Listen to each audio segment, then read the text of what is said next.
Okay, so we'll throw it out for questions. All right, questions. We'll start right there. That was a blue show. Yes. No. Do hot dog stores or stores from the mega store? That's not a question.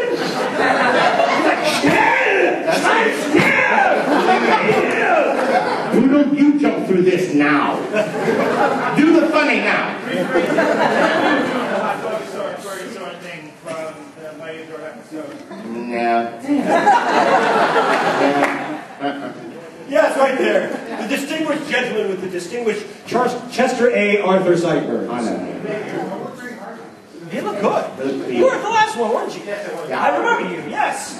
Good to see you. But you're 2 years older. What's the deal with that? Never age.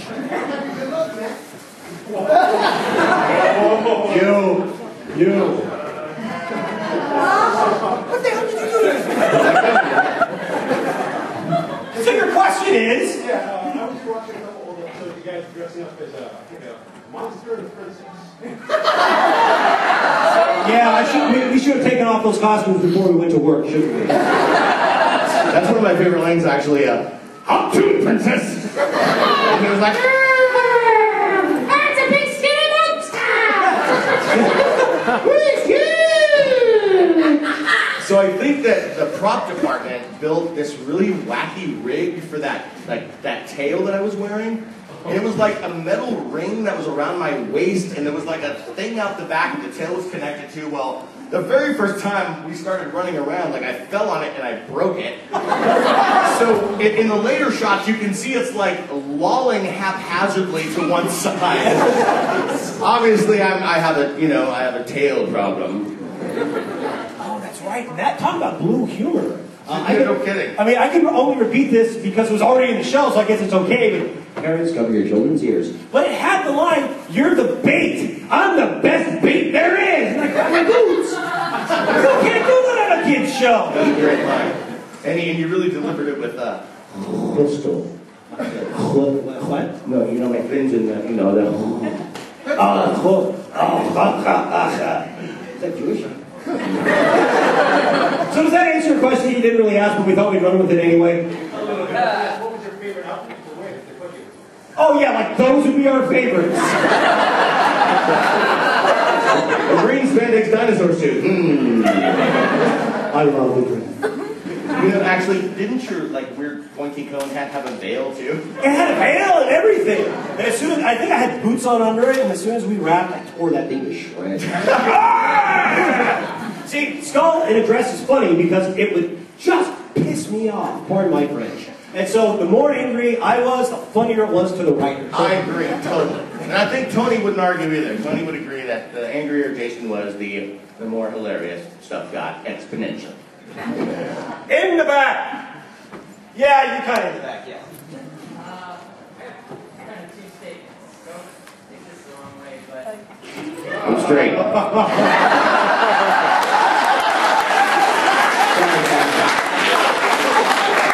That's called the pitch.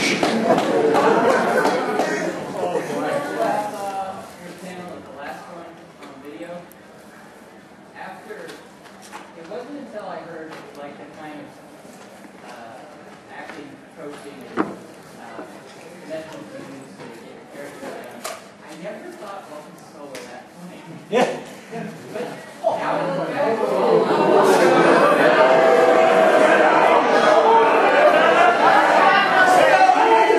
Let's not turn into an angry, chaotic mob. One by one, we need to smack him in the face. This time the family gets the opposite. Actually, can we just line up and make a gauntlet? And then we'll make him walk down, and then we can strike him in anonymity.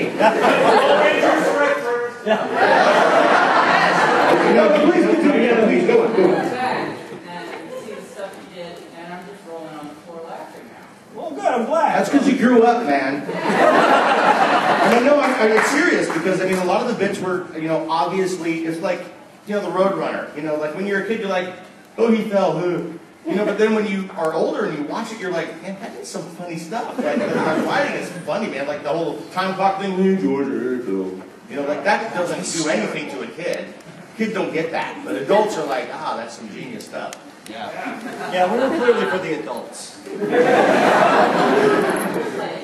first thing I ever saw you do was, Ready? where's Bob Ross? Where, Bulk had to get tan. Alright, for the record, it was yogurt, not mayonnaise. Yeah, so much better. Yogurt is so much better than mayonnaise. Any dairy product. I mean, okay, by a show of hands, who despises mayonnaise in here? Yeah, see, it's like 45% of the population. Now, personally, I'm a mayonnaise booster. I'm a fan of mayonnaise. I love mayo. Miracle Whip? No. Best foods. Helmets? Yes.